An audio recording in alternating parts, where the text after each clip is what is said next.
أعوذ بالله من الشيطان الرجيم.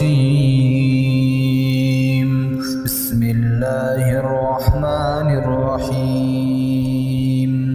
أحل لكم ليلة الصيام الرفث إلى نسائكم هن لباس لكم وأنتم لباس لهم. علم الله أنكم كنتم تختانون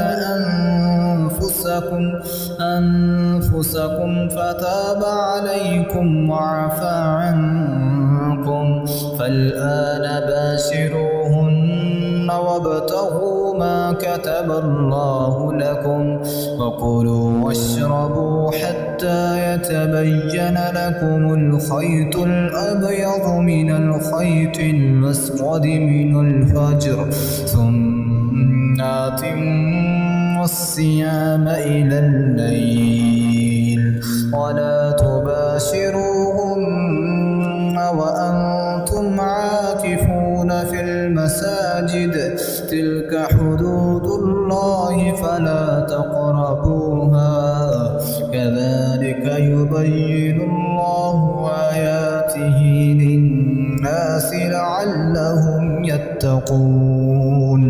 ولا تأكلوا أموالكم بينكم بالباطل وتدلوا بها إلى الحكام لتأكلوا فريقا من أموال الناس بالإثم وأنتم تعلمون.